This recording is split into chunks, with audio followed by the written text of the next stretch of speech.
بسم الله الرحمن الرحيم.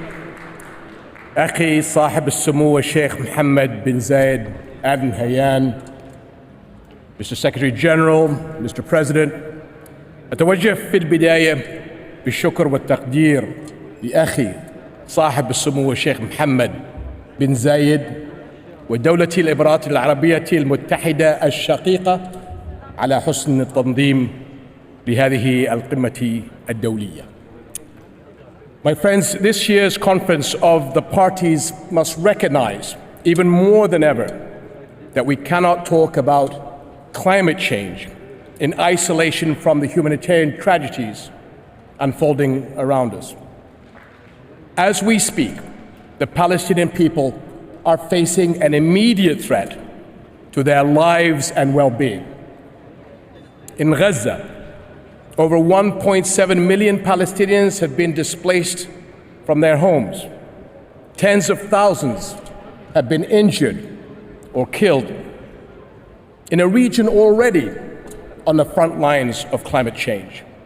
The massive destruction of war makes the environmental threats of water scarcity and food insecurity even more severe.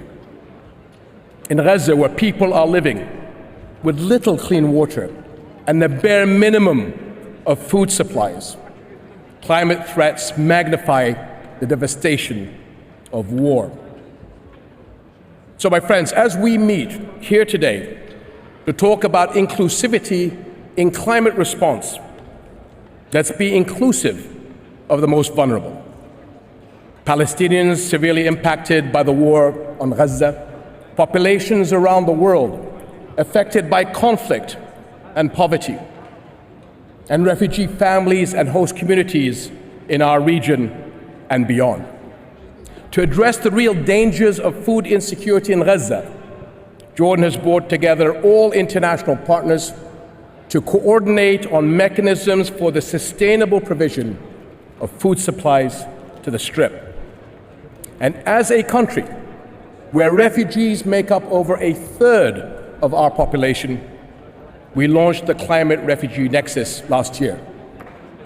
This global initiative prioritizes climate-related support and investments for refugee-hosting nations. We are truly grateful for the 58 countries that have supported this initiative so far. But much more needs to be done. My friends, Jordan contributes a slim 0.06% to global greenhouse gases. Yet we are greatly impacted by global climate change, which has caused threats to our scarce water resources, food sources, and eco-diversity. Today, Jordan's most ambitious and vital projects relate to water.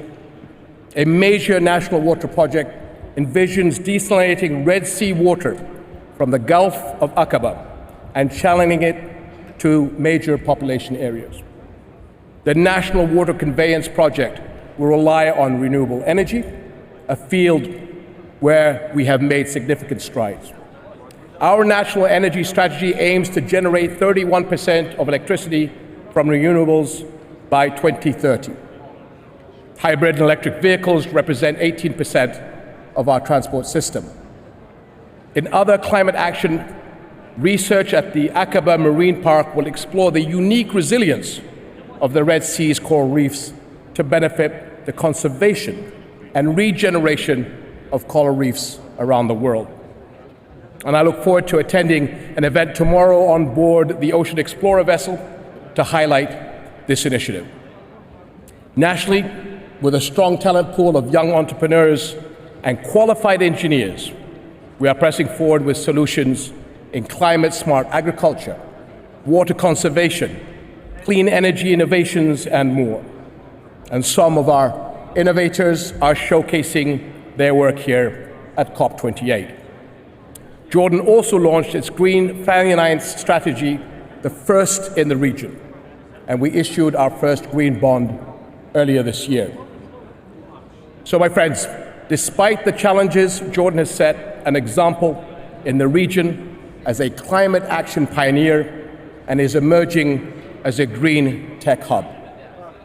Yet just as the impact of climate change does not take place in a vacuum, no country's response succeeds alone. The global stocktake has shown us that our world is still far behind in achieving the goals set by the Paris Agreement.